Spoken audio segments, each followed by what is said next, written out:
Assalamualaikum warahmatullahi wabarakatuh. Izin Bu Rida, Waalaikumsalam. selamat pagi. Di sini kami dari kelompok 6 ingin mempresentasi tugas besar jaringan komunikasi data. Next. Di sini kelompok 6 beranggotakan dengan saya sendiri, Fauzi Khairul Rojikin, dengan NIM 1010124000079. Dan saya Benediktus Abimanyu Haranugroho dengan NIM 10101240014. Saya Arik Bagas Putra Syarani dengan NIM 1010 12 400 116. Saya Muhammad Al-Fazri dengan NIM 1010124000286. Boleh next. Yang pertama dari PPT ini ada topologinya. Terdapat tiga gedung, gedung satu, gedung 2, dan gedung 3. Gedung satu ada satu router, 5 switch, 6 PC. Divisinya ada 3, A, B, C. Masing-masing hostnya ada 41 untuk divisi A. Untuk B ada 10, dan untuk C 47.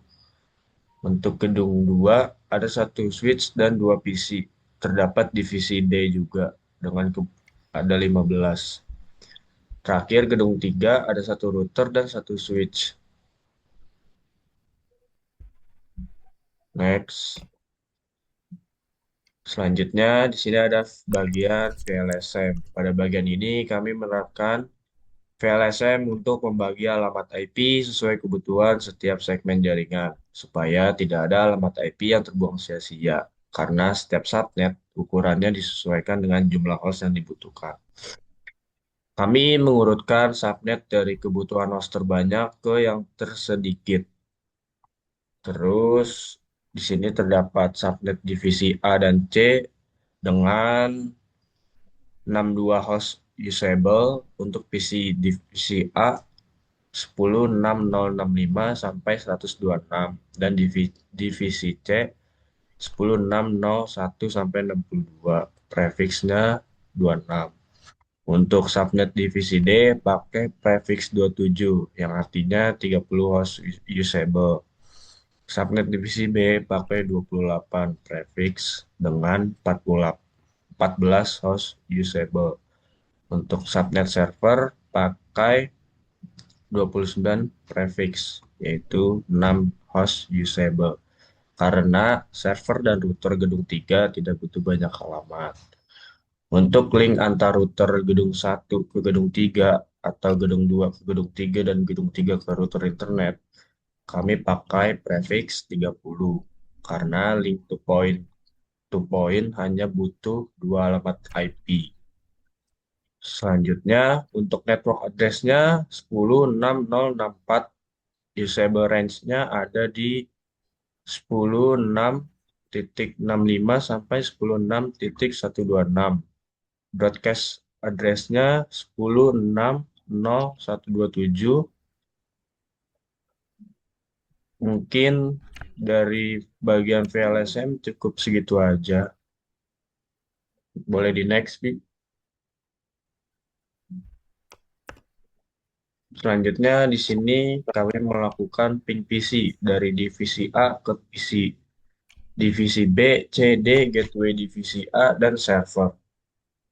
Untuk langkah-langkahnya mungkin bisa buka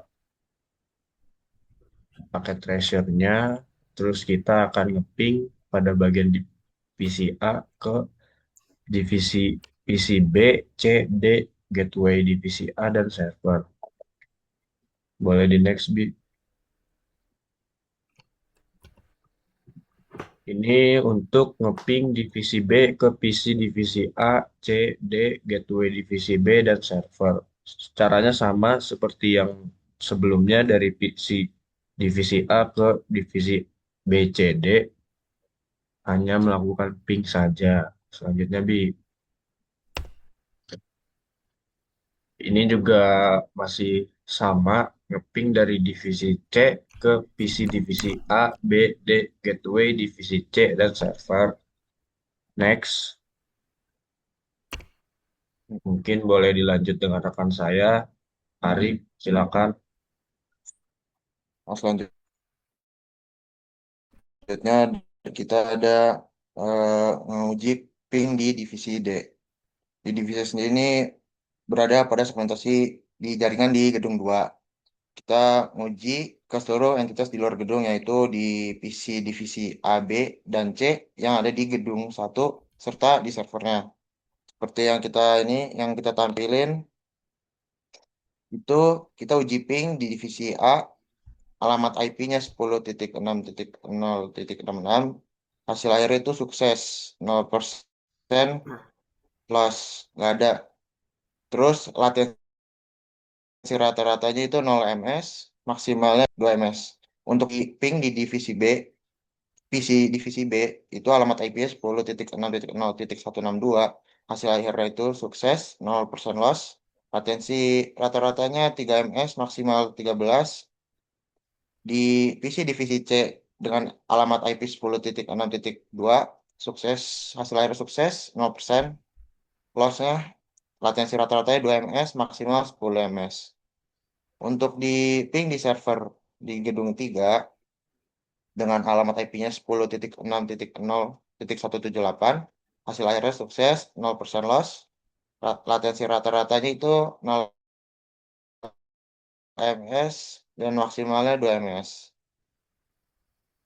Bisa di next. Di, nah, selanjutnya ada akses domain web dari isi divisi A, B, C, dan D. Nah, di sini prosesnya tuh kita pakai dua protokol utama, yaitu protokol DNS yang tugas itu dia mentranslasikan domain teks kelompok 6.com menjadi alamat IP tujuan server, yaitu 10.6.0.178.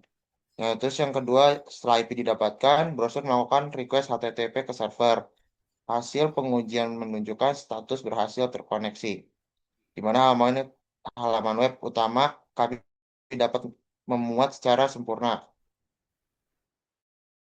Bisa di next. Nah, di sini tampilannya sama untuk A, B, C, D.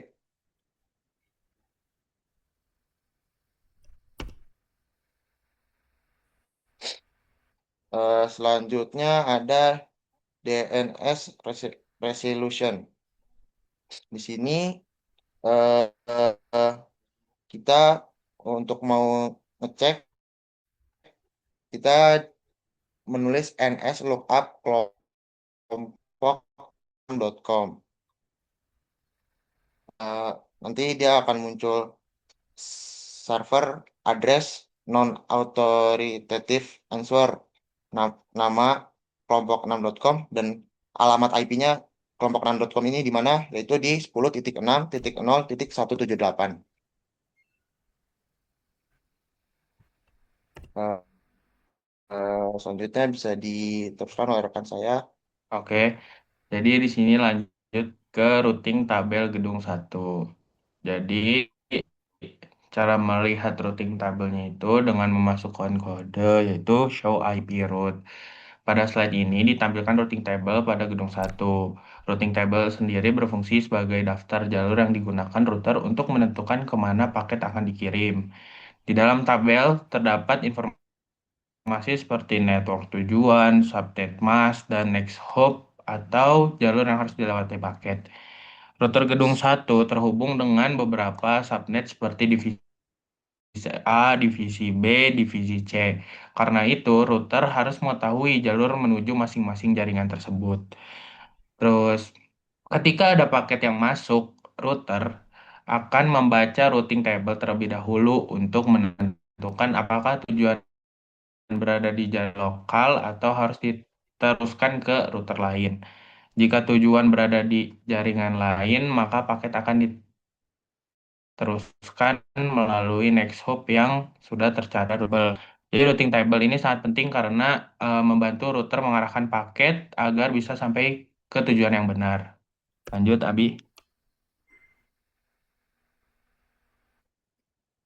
Oke, di sini ada routing table yang kedua. Fungsinya itu sama, tetapi di dalam routing table 2 ini yaitu berfungsi hanya menghubungkan pada divisi D. dengan jaringan lainnya. Jadi perbedaannya itu hanya gedungnya saja dan divisinya hanya divisi D saja. Lalu untuk fungsi dan tujuannya pun sama. Boleh dilanjut tapi. Nah, untuk gedung 3 pun routing table itu sama fungsinya, tetapi perbedaannya itu di gedung 3 ini dia routernya mau satu, gedung 2 server dan koneksi koneksi internet. Jadi hampir seluruh komunikasi data ngomong apa melewati router ini. Jadi karena menjadi pusat jaringan, router 3 memiliki lebih banyak rute dibanding router lainnya. Di dalam routing table ini terdapat jalur menuju seluruh network yang ada pada topologi agar paket dapat dikirim ke tujuan yang sesuai. Ketika ada komunikasi antara gedung, router 3 akan menerima paket terlebih dahulu, lalu meneruskan berdasarkan routing table yang dimilikinya. Jadi router ini memiliki peran yang sangat penting lah dalam mengatur komunikasi antar jaringan di topologi yang kita buat ini. Boleh lanjut, Abi. Lalu di sini ada MAC address di gedung 1. Jadi pada slide ini ditampilkan MAC address pada perangkat jaringan di gedung 1. MAC address adalah alamat fisik unik yang dimiliki setiap perangkat jaringan seperti PC, switch, maupun router. Lalu MAC address digunakan dalam proses komunikasi pada jaringan lokal atau LAN. Switch juga bekerja dengan membaca MAC address tujuan untuk menentukan ke port mana frame akan dikirim. Lalu ketika sebuah perangkat itu menerima data, switch akan mencatat MAC address perangkat tersebut ke dalam MAC address table. Jadi MAC address juga memiliki peran yang penting lah untuk forwarding data di jaringan lokal kayak gitu. Terus apa ya? Mungkin cukup bisa Oke, dilanjut. akan saya lanjutkan. Mungkin tadi sudah dijelaskan sedikit tentang MAC address oleh Fajri. Nah, pada MAC address gedung 2 ini membuktikan bahwa switch ini telah berhasil mengenali perangkat keras yang terhubung ke jaringan. Jadi switch mencatat MAC address dari perangkat yang ada di port dan itu bersangkutan, maksudnya berhubungan. Dan ini penting karena switch tahu kemana frame data dan harus dikirimkan pada layer 2-nya. Mungkin selanjutnya ada ARP pada router gedung 1. Jadi eh, ARP pada router gedung 1 ini berbeda dengan switch yang hanya melihat MAC address. Tapi router bertugas memetakan IP address ke MAC address. Jadi pada tabel ini kita bisa melihat bahwa IP dari perangkat, klien atau PC maupun antarmuka router sudah dipetakan dengan hardware address masing-masing melalui interface gigabit Ethernet.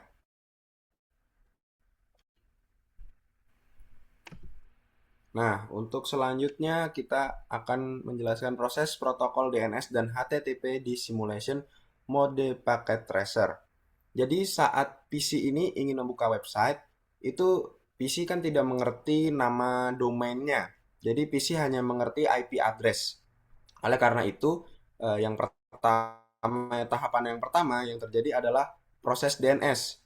Jadi si PC ini mengirimkan DNS query ke DNS server dan bisa dilihat di panel simulation mode itu paket data dibentuk di layer 7 atau DNS, lalu dibungkus pada layer 4 menggunakan protokol UDP dengan port tujuannya itu 53. Jadi server dengan IP kami itu servernya 10.6.0.178 itu lalu menerima query tadi dari PC dan mengirimkan balasan lagi ke PC yang isinya adalah berhasil terjemahan dari kelompok 6.com menjadi sebuah IP address karena tadi hanya bisa membaca IP address.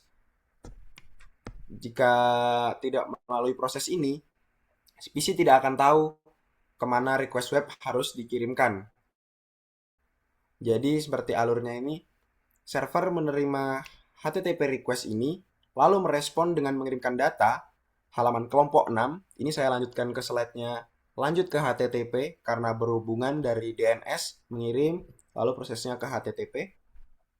Jadi setelah mengirimkan data halaman kelompok 6.com, lalu kembali ke PC, dan alur data ini melewati switch, lalu diteruskan ke router gedung, jadi terus masuk ke router data atau gedung 3 masing-masing, dan berujung ke server lalu balik ke PC, yang akhirnya bisa mendapatkan output website kelompok 6. Kira-kira seperti itu. Untuk kesimpulan, bisa dijelaskan oleh Arif. Oke, kesimpulan dari sini kita dari hasil perancangan dan pengujian jaringan yang kita lakukan ini, seluruh perangkat di setiap divisi berhasil saling terhubung menggunakan metode PLSM dan routing antar jaringan. Komunikasi data splitting antar divisi, akses server, DNS resolution, serta layanan HTTP berjalan dengan baik sesuai konfigurasi yang telah dibuat. Selain itu, proses routing, ARP, MAC address, DNS, dan HTTP juga berhasil dianalisis melalui simulation mode pada paket tracer. Sehingga dapat disimpulkan bahwa topologi jaringan yang dirancang sudah berfungsi dengan optimal dan sesuai dengan kebutuhan sistem. Dan, Mungkin oke, kita cukupkan di sini untuk pemaparan PPT atau materinya.